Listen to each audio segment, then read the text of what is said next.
ప్రైజ్లో దేవుని నామమునకు మహిమ కలుగునుగా. ఆశ్చర్యకరుడైన యేసయ్య నామం పేరిట మీ అందరికీ ప్రత్యేకమైన వందనాలు తెలియజేస్తూ ఉన్నా. ఈ ఉదయకాల సమయాన మరొక దినములోనికి మరొక నెలలోనికి ఆశ్చర్యకరుడైన యేసుక్రీస్తు ప్రభులు వారు నిన్ను నన్ను ప్రవేశపెట్టిన విధమును బట్టి ఆయన నామమునకు మహిమ కలుగునుగాక. ప్రార్థన. గొప్పవాడానికి స్తోత్రాలయ్యా. ఈ ఉదయకాల సమయమున మరొకమారు నేను స్తుతించే అనుభూతి, నీ నామమును గణపరిచే అనుభూతి మాకు దయచేస్తున్నందుకు నీకు స్తోత్రములు చెల్లిస్తూ ఉన్నా. తోడయుండ యేసయ్య నామమును అడుగుచున్నాము తండ్రి. ఆమేన్. 6వ నెలలో నుండి 7వ నెలలోనికి అడుగు పెట్టడానికి కృప చూపిన దేవాది దేవుని నామమునకు మహిమ కలుగునుగాక. దేవుని వాక్యంలోనికి మనం వెళ్దాం. కీర్తన గ్రంథం 29వ కీర్తన 11వ వచనాన్ని చదువుకుందాం. యెహోవా తన ప్రజలకు బలమును అనుగ్రహించింది. యెహోవా తన ప్రజలకు సమాధానం కలుగజేసి వారిని ఆశీర్వదించింది. సమాధానము కలుగజేసి దేవుని కృప ద్వారా ఆశీర్వాదం ఈ నెలంతయు కూడా నా దేవుని మహిమ ద్వారా పొందుకొందువగాక. ఇక్కడ అంటాడు, సమాధానం లేని వారికి నేను సమాధానం ఇవ్వడమే కాదు వారిని ఆశీర్వదిస్తాను అన్నాడు. నిజమే. అనేక కుటుంబాల్లో సమాధానం లేని కుటుంబాలు ఎన్నో ఉన్నాయి. సమాధానం లేని వ్యాపారాలు ఎన్నో ఉన్నాయి. సమాధానం లేని బిడ్డలందరూ ఉన్నారు. కానీ ప్రభులు వారు అంటాడు, ఈ నెల మొదటి దినమందు, ఈ 1వ తారీఖున మొదటి దినమందు నేను నీకు సమాధానమును కలుగు చేస్తాను అంటూ ఉన్నాడు. ఎప్పుడు సమాధానం పొందుకుంటా? ఎప్పుడు సమాధానపరచబడతా? దేవుని వాక్యం నీలోనికి వచ్చినప్పుడు, నీలో ఉన్న దేవుని వాక్యం ద్వారా నువ్వు నడిపించబడినప్పుడు, నీలో ఉన్న దేవుని వాక్యం ద్వారా నువ్వు ప్రజ్వలింపబడినప్పుడు, నీలో ఉన్న దేవుని వాక్యం ద్వారా శక్తినందుకున్నప్పుడు నీవు భూమి మీద జీవించుచున్నటువంటి నీవు సమాధానం పొందుకుంటా. 2:14 లూకా సువార్తలు అంటాడు, ఆయనకి ఇష్టలైన మనుషులకు సమాధానం. నీవు ఈ రోజున మనుషునికి ఇష్టడుగా ఉంటున్నావా, లేక దేవునికి ఇష్టడుగా ఉంటున్నావా? వాక్యంకి ఇష్టడుగా ఉంటున్నావా, లేక లోక సంబంధమైన వ్యతిరేకపరమైన అలవాటులు కానీ కార్యాలు కానీ వీటికి నీవు ఇష్టడుగా ఉంటున్నావా? ఒకసారి నువ్వు ఆలోచించు. ఎందుకంటే నీవు నేను ఆరాధించుచున్న దేవుడు పరిశుద్ధుడు. ఆ పరిశుద్ధుడైన దేవుడు అంటాడు, ఈ నెలలో నేను నీకు సమాధానం కలుగు చేస్తాను. 2వది అంటాడు, వారిని నేను ఆశీర్వదిస్తాను. ఆశీర్వాదం అనేది క్రైస్తవ భక్తి కలిగిన జీవితంలో ఒక భాగమై ఉందండి.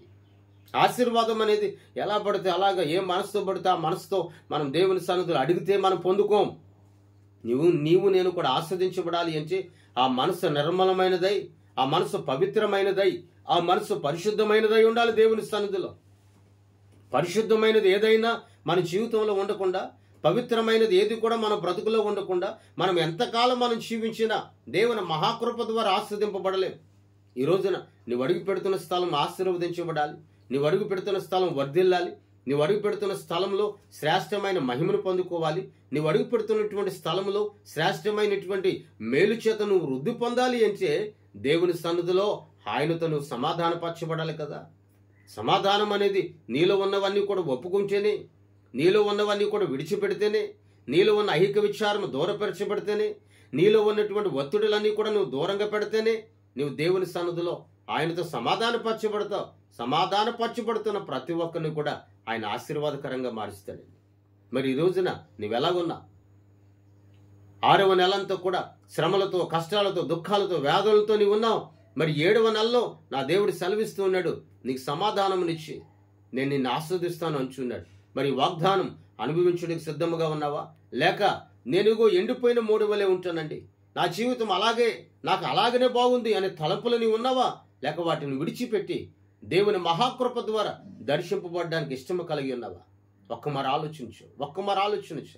ఆ దేవుడు సెలవిచ్చుచున్న మాట, ఈ మొదటి దినమందు, 7వ నెల మొదటి దినమందు యెహోవా తన ప్రజలకు సమాధానము కలుగు చేసి వారిని ఆశీర్వదించునుగాక అన్నాడు.